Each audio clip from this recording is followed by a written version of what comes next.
Hello everyone, তোমরা সবাই কেমন আছো? আশা করি সবাই ভালো আছো। আমিও ভালো আছি। মোটামুটি আবার একটি নতুন ব্লগে চলে এলাম। আর তোমাদেরকে জানাই সকাল সকাল গুড মর্নিং। আর দেখুন বাইরের ওয়েদারটা খুব সুন্দর, হালকা হালকা রোদ বেরিয়েছে, তার সঙ্গে ঠান্ডা একটা অনুভব। তো চলুন, এবার কিন্তু আমি চান করে চলে এসেছি। চান টান করা, কাপড় কাচা, বাইরের যত সব নানা জাতীয় কাজ আমার কমপ্লিট হয়ে গেছে। এবার খাওয়া দাওয়া শেষ করে আমি আসলাম কিন্তু রান্না করতে। তো আজকে কি কি রান্না করি সেটা তোমাদের সঙ্গে আমি শেয়ার করব। যা যা রান্না করব সেটাই শেয়ার করব। তো চলুন প্রথমে কি রান্না করি। তো প্রথমে কিন্তু মাছ ভাজতে বসিয়েছি। দেখুন এই যে মাছগুলো, খুব অল্প মাছ তোমাদের দাদাভাই নিয়ে এসেছে, কারণ আজকে চিকেন হবে, তার জন্য অল্প মাছ ভাজা হচ্ছে। কারণ যারা যারা চিকেন খাবে না তারা কিন্তু মাছ খাবে, সেই জন্য খুবই অল্প মাছ নিয়ে এসেছে। যেহেতু আমার শ্বশুরমশাই আর শাশুড়িমা মাছ খাবেন, তার জন্য মাছটা আনা।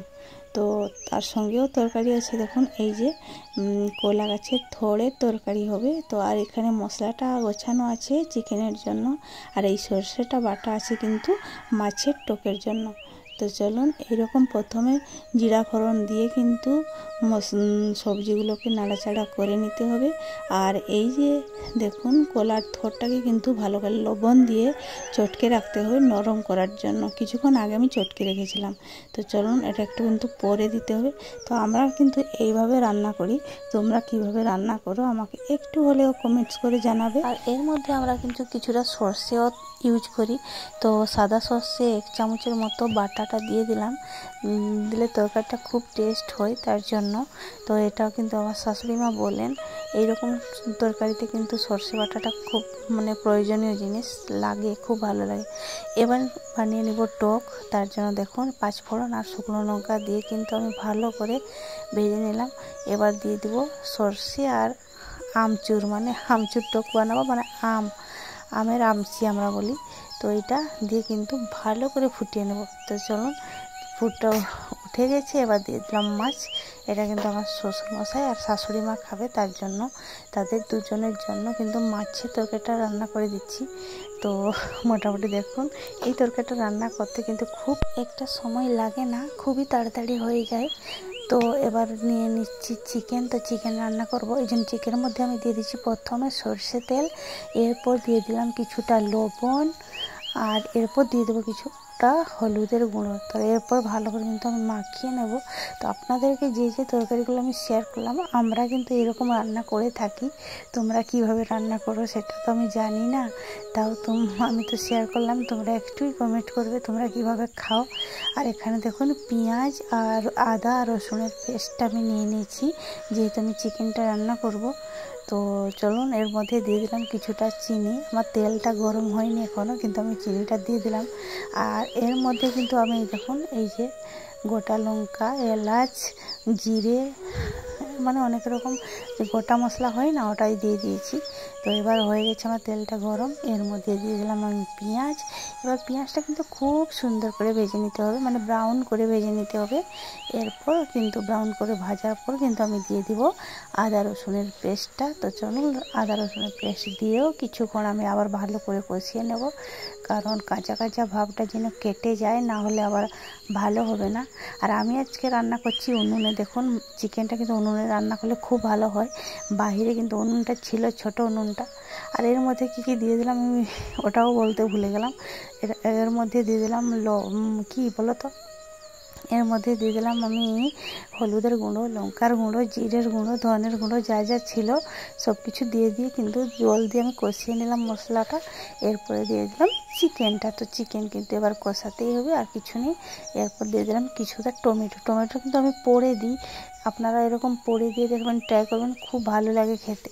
প্রথমে দিয়ে দিলে কিন্তু তেমন একটা স্বাদ পাওয়া যায় না, কিন্তু পরে টমেটোটা দিলে কিন্তু খুব ভালো একটা স্বাদ বেরোয়। এরপর কিন্তু নাড়াচাড়া করে ভালো করে কষিয়ে নিতে হবে।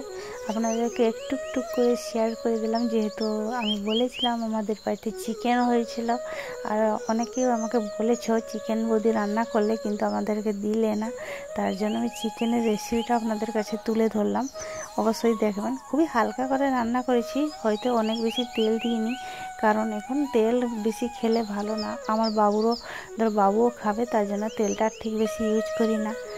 তো চলুন, মোটামুটি আমার এরকম কথা বলতে বলতে তোমাদের সঙ্গে আমার চিকেনটা কষানো হয়ে গেল, তেলটা বেরিয়ে গেল। এবার দেখুন, এই যে আলুটা কিন্তু আমি ভেজে রেখেছি।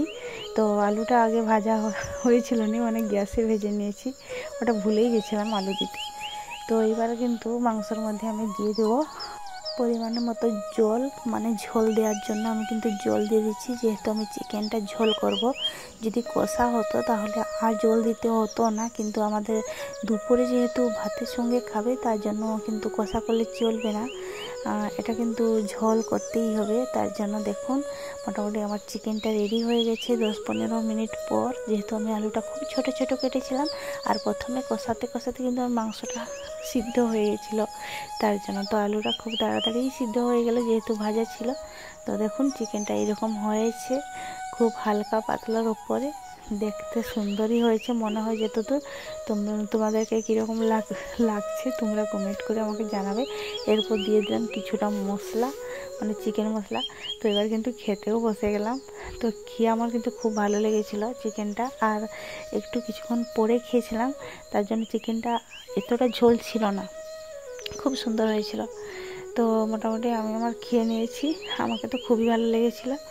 আর বিকালবেলা দেখো বাবু বাইরে ঘুরছে, আর বিকালবেলা ওয়েদারটা দেখুন খুব মেঘলা মেঘলা করেছে, আর বাইরেটা যেন মনে হচ্ছে যেন সকাল হচ্ছে, কিন্তু সকাল না, ওটা বিকালের ওয়েদারটা এরকম দেখাচ্ছে। আর বাচ্চাগুলো দেখুন টিউশন হবে, তার জন্য এখানে এসছে, যেহেতু দিদিমণি আসে, আর আমার মেয়েও এখানে টিউশন হয়। আর দেখুন, এই যে তোমার দাদার মুরগিগুলো একটু দেখিয়ে দিলাম, যেগুলো সামনে পেয়েছে ওগুলোকে দেখিয়েছি। মোটামুটি অনেকে আছে, ওই দিকে আছে। তো ঠিক আছে বন্ধুরা, ভিডিওটি এখানে শেষ করলাম, আবার দেখাবো নেক্সট আবার একটি ভিডিও। টাটা।